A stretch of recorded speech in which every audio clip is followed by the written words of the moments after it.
กับทักทายสวัสดีทุกส้มผู้ติดตามนะครับส้มนะฝากกดไลค์กดแชร์กดติดตามให้ด้วยทุกคนเลยวันนี้จ้างรถมาเกี่ยวเข้าไล่หนึ่ง550,000ทุกคนตึกอยู่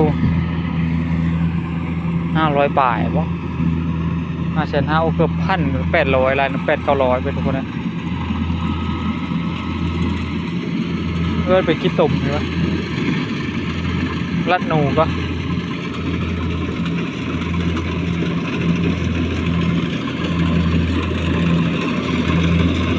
ไหวอยู่ทุกคนเลยตู้หนึ่งได้อยู่18-19 ซอบ9เป่าเลย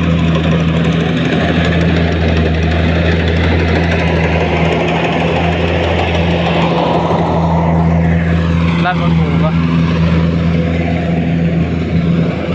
พระเจ้าได้หนูปุ๊บตัวบักเตอร์เก็บแล้วปุ๊บ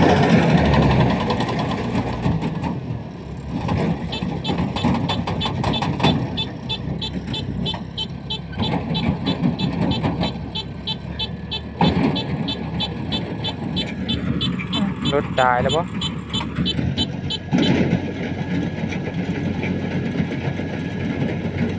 แคนปะ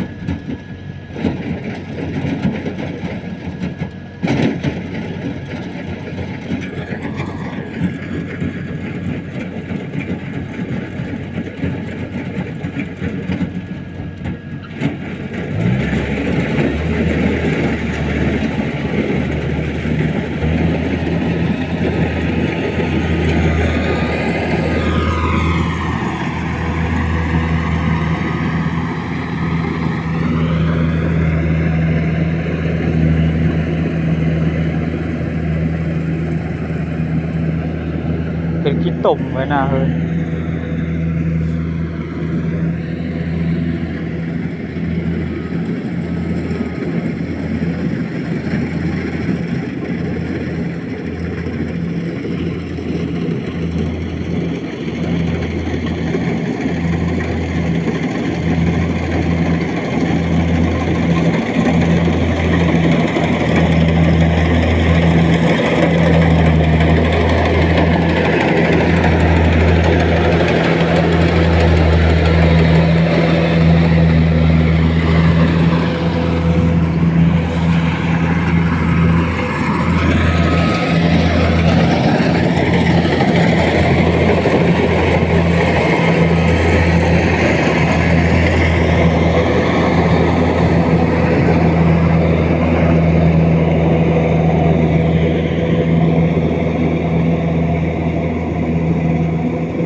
แม่งมั่นลายนะ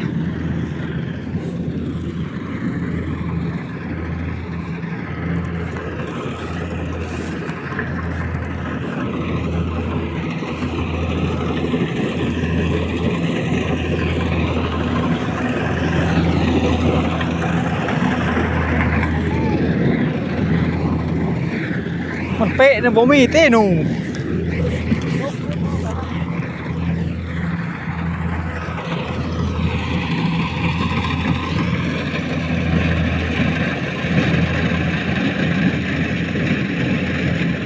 เรียบร้อยทุกคนเลยเนี่ย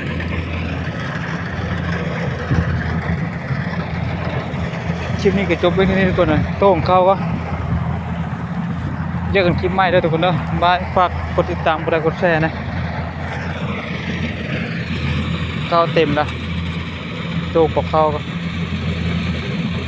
เช็ดสมบูรณ์ทุกคนเลยไว้สุดทันสมัยขนาด2016